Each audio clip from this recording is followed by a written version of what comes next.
Good morning. Hi, everybody. Wait, hold on. I'm going to get my coffee really quick. If I can find it. Where did I put it? Okay. Sorry about that. Okay.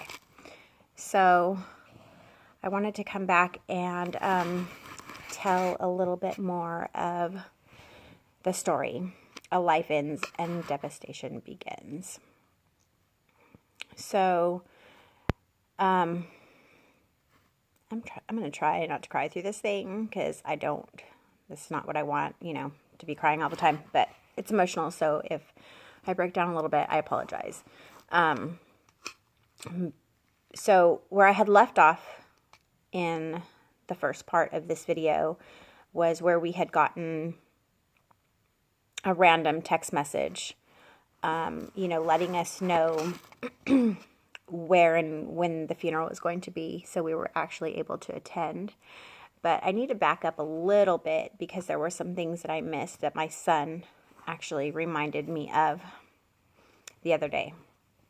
But so the kid's father had passed, and it was later on the 22nd. After, later on in the day, after I had, talked to them, sat them down, talked to them, and told them, that Daddy wasn't going to be coming home. And I remember Avery right away saying, he's 5, saying, I need to call my grandpa. And so I, of course, let him have the phone, and I remember him sitting down at the top of the stairs. We lived in a condo at the time, and he sat at the top of the stairs, and I had sat a couple of stairs below him, and I remember I was like looking up at him, and gosh, I'm sorry, I didn't want to do this. Anyways, he calls and he says, Grandpa, can you bring my dad's truck? Can you bring my dad's truck and park it out in front of our apartment?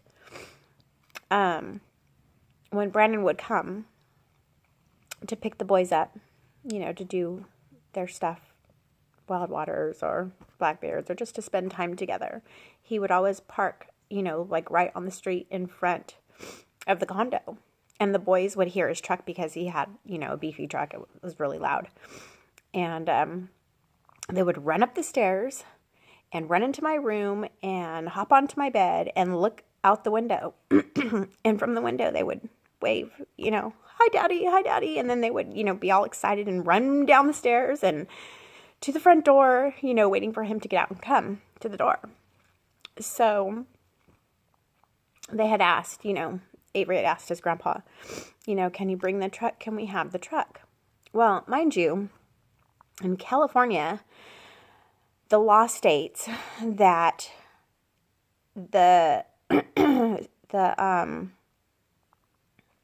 his children, whoever has passed, their children would be the ones that would receive, whatever the person who's deceased owned. When my father passed away, my brother and I, handled his estate. That's the way the law reads in California.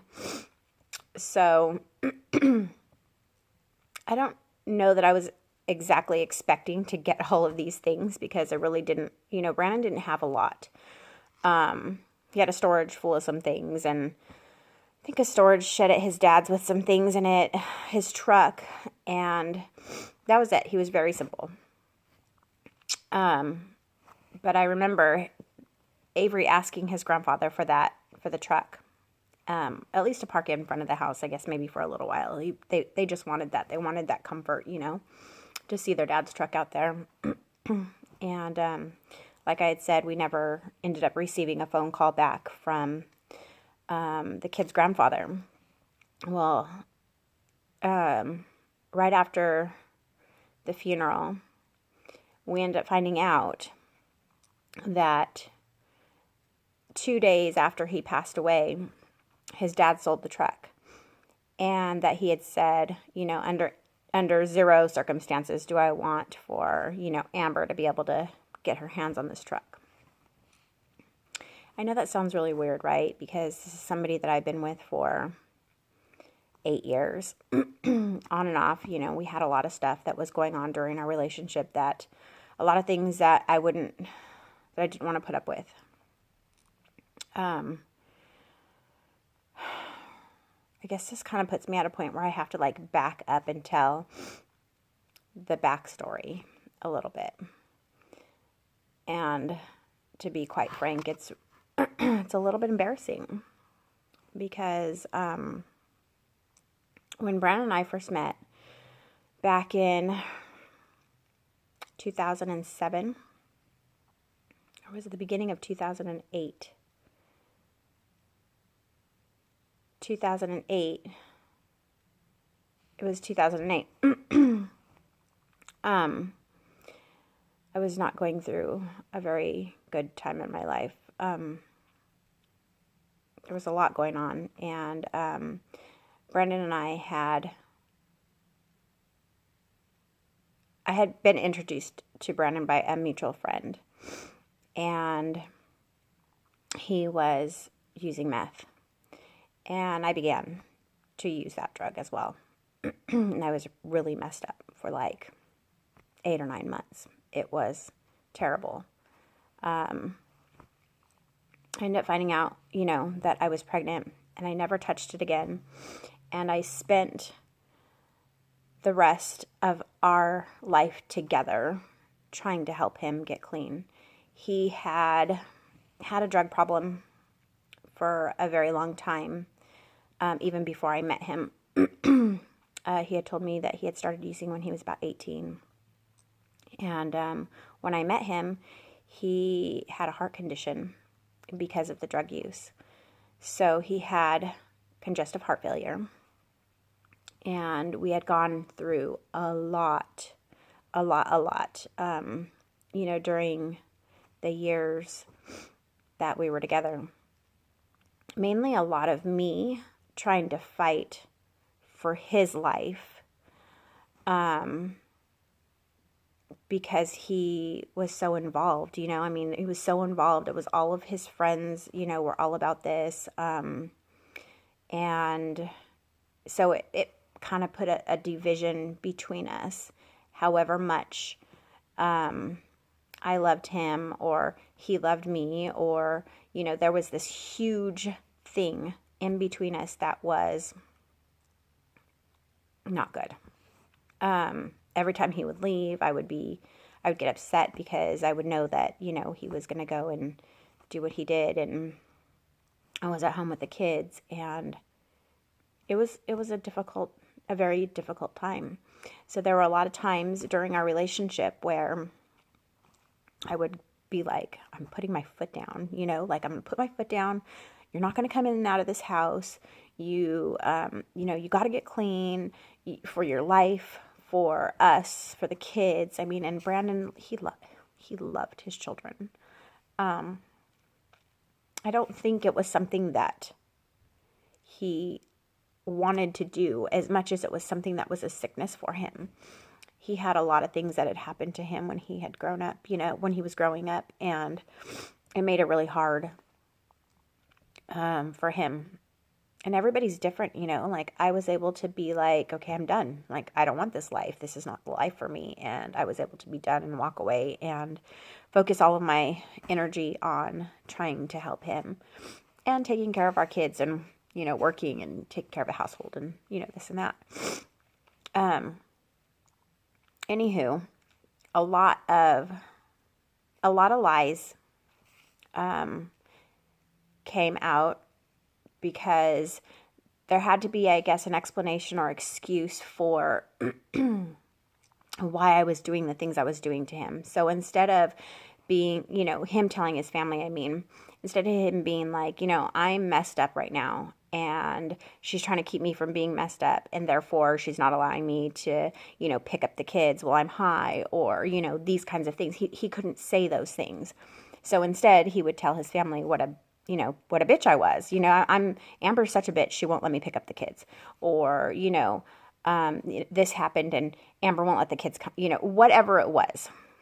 I thought that I was doing what I was doing for the best, you know, for the children. and for him. Like I was trying to give him tough love, during some of these periods of time where, I would be like, okay, I'm putting my foot down. You can't come in and out. You're going to have to choose. You're going to either have to go or you're going to stay. Or if you're going to stay, you're going to be clean. If you're going to go, it's up to you. You can't pick up the children and just take them. I will not allow for you to drive around with the children if you're, high. You need to be clean when you come to see them, like that type of a thing. So during all of this, what I didn't realize is how the story, I guess, was being told to the family and how much they were starting to hate me because they just thought that I was treating their brother, like shit. And that wasn't so much the case. So anyways, I'm being very honest about this story, about myself, about him, about our relationship. Because I think that there's others out there maybe going through the same kind of struggle.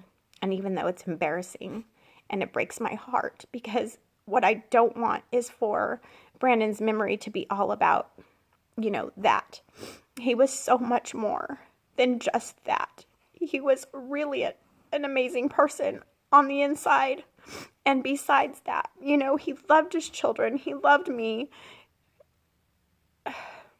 I don't know. But let me get back to this. So, the kids are asking, can they have the truck, at least sit out in front of the house? It was going to be a reminder to them of their dad.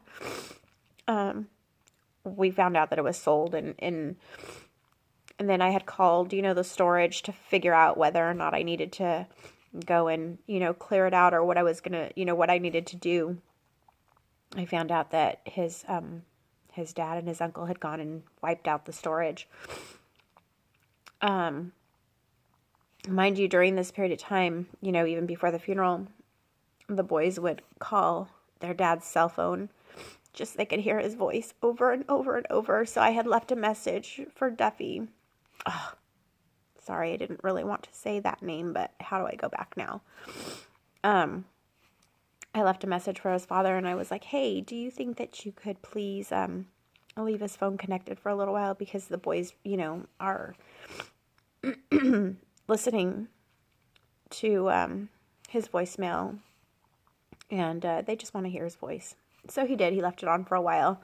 Mind you, still we haven't gotten any phone calls from him. Nothing. And it was really difficult. Brandon passed away on September 21st, our oldest son's birthday, September 23rd. We were supposed to take him to Disneyland. Obviously, that didn't happen. But it was just so devastating for everybody,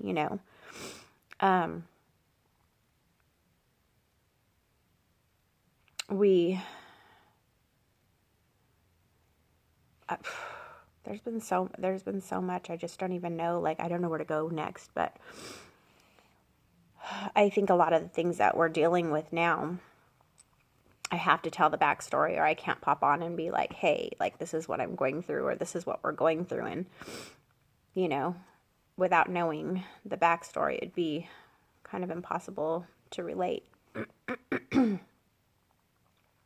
But so the kids, would reach out and leave messages and get nothing in response. And we went to that funeral and I had one of the boys to sit next to me because I just wanted them to be next to me, and things were about to get started. And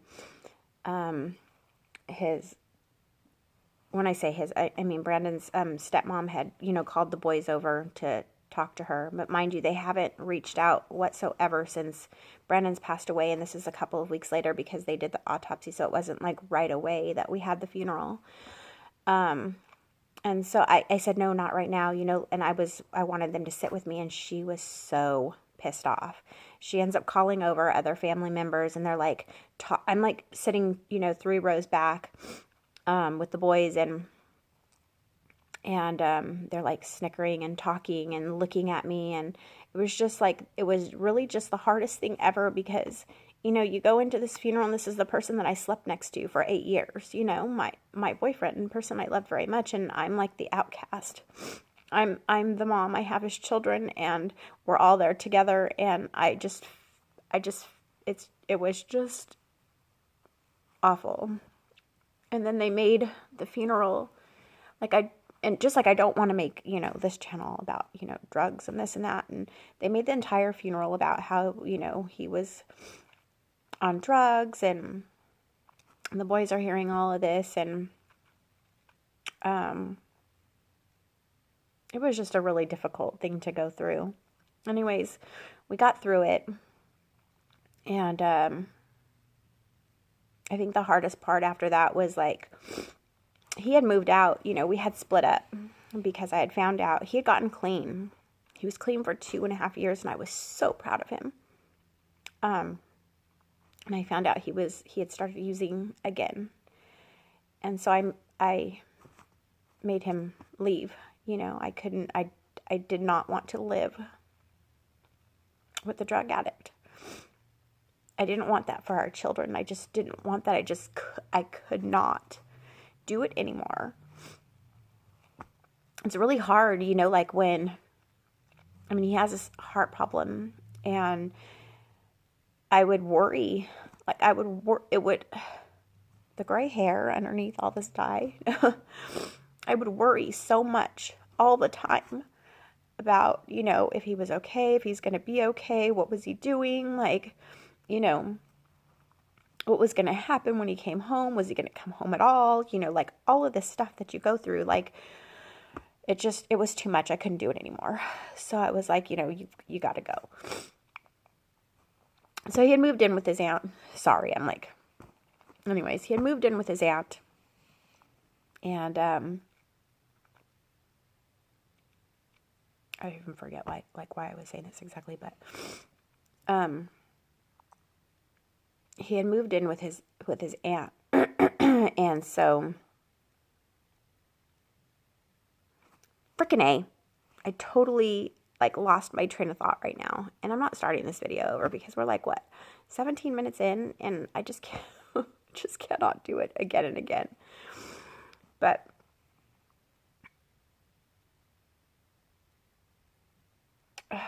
dang it. See, this is what I hate. My mind is just I get so emotional, and then I just can't think straight.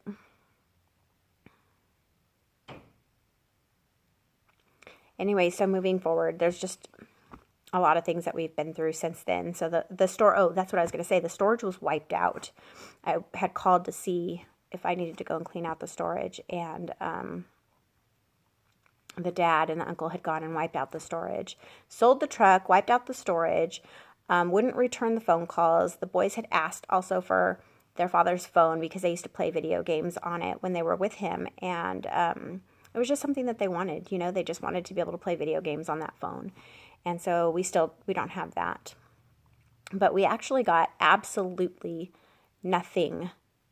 They got nothing. Me, who cares? I don't care. I don't need anything. Things are, whatever, things are things. But to the boys, to have their father's things would have meant everything to them. And we didn't. The grandfather made sure to give away everything or sell everything, especially so that I wouldn't get my hands on it. It's not about me. It's about the boys. Come on. Really? It's about the boys. They didn't get anything that belonged to their father. It's been terrible. So I'm just going to kind of go through this because I'm feeling like I probably am not going to want to talk about this again because I don't want to do this all the time. And it really does, for days. It tears me up, after. So I need to heal. And I guess maybe talking about every little piece of it isn't as healing as maybe I thought it was going to be. It's kind of more destroying me. Anyhow, so let's fast forward a little bit. And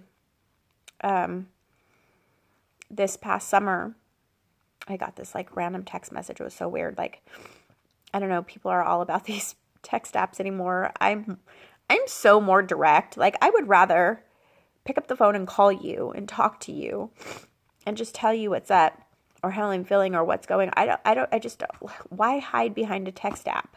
Why, do all of, anyways, I get this text message, and it's from a text app, and it's saying, I just thought you should know the boy's grandfather is cashing in on a life insurance policy, and it's rather large, and it probably should be going to the boys, but, of course you don't know about this, so I'm like flabbergasted. Mind you, I'm a realtor. It's one of the things I do. I'm a realtor, so if I'm not working, I'm not making money. That's completely 100% commission. And if you're not working and you're not out there on a daily basis making yourself known, people don't remember you. So I had taken this happened up September. I took time off because it was more important for me, I felt like, to be with the boys and make sure that they were okay. It was like right before the holidays, like all of this stuff was going on. And I was like, I need to be home. Like, I'm not going to be anywhere but here with them. So I was dead broke. So I get this message and I'm like, are you kidding me? Like, why in the world why would this happen? So I end up contacting, what is she? She's the deputy for the coroner's office here in Fresno. She had actually contacted me like in 2015 because my grandfather had passed away, and I guess there was some fraud or something with excuse me, with his case. And so my brother and I didn't get paid out on his estate. And so when they caught the mistake, she was able to contact us and pay us out on the estate. So I contacted her and I was like, can you look into this for me? Because I don't know what to do. And, it's too much. So I ended up finding out that he has a $500,000 life policy that I guess his dad and his mom, who abandoned him when he was a child, are fighting over in court or something. I don't know. So I guess it's really neither here nor there. It's not my money. It was Brandon's money, and, what am I supposed to do? Like, fight for something that doesn't belong to me in the first place? I've had kind of some trouble with this kind of stuff, like this is part of what, like, I want to build community for. Like, I've had trouble with this kind of stuff. Like, what do you do about that? Like, it's not mine, but then these are my sons, and it does, like, things like that, like the belongings and the truck and, all of this stuff, it does legally belong to them. They're 8 and 5, and they don't have a voice for it. They don't, they have a voice, but it's not being heard. They're calling, and they're not being responded to. And this stuff is happening, and I don't know. I don't know what to do about half of it, but there's just so much going on. So, sorry. We're like 24 minutes into this video, and I feel like I'm just completely scattered and I'm all over the place, and I apologize for that. But there's a little bit more of the story, kind of like the gist of everything. I think what I'm going to just do from here, unless you guys have questions or you want some more information, I'm just going to move on to like our daily life and kind of just go from there. And then when something comes up that I'm going to share or that I want to share, then, maybe I'll just share that and then give the backstory on it, because trying to like lay it all out, after it's been a year and a half and there's so much emotional, garbage happening inside here. it's kind of hard for me to stay like on point and remember it in sequence and all of that great stuff. So I know you guys are going to be like, you are all over the place. And I am. I really am. Emotionally, I am. I'm all over the place. And it really sucks. It sucks feeling this way. And it sucks really going through a lot of this on my own, like not having support. Like I don't have my family. I don't have my mom. She's I mean, I guess it's a story for another day, but her religious beliefs, because I don't have the same religious beliefs, they like preclude us from having or prevent us from having a relationship. She's not allowed to talk to me like by her religion, and you know, my brother and my sister are all involved in the same things. So I don't really have them. And Brandon's family hates me because I'm a horrid bitch, because I wanted him to be clean and happy and healthy and alive. And so I'm really kind of just like, it's me and you. Me and you. I don't really have that many people in my life, you know, like when you're in a relationship that takes so much from you, you know, you're working and you're taking care of children, you're taking care of a household, and you're also caring for a person who's very sick. It kind of like cuts you off from the world. Like you kind of have like nothing left in you to give anyone. And that's how I've been for the past almost 9 years, you know. It's taken so much, you know, not that I didn't, like, I wanted to help him. It's not like I didn't want to help him. I wanted so badly for him to be okay and for him to still be here right now. I guess in a way I kind of failed. I guess I think about it now and I wish I had known like a better way to help. Maybe he would be sitting next to me right now instead of me talking to you about this. I don't know.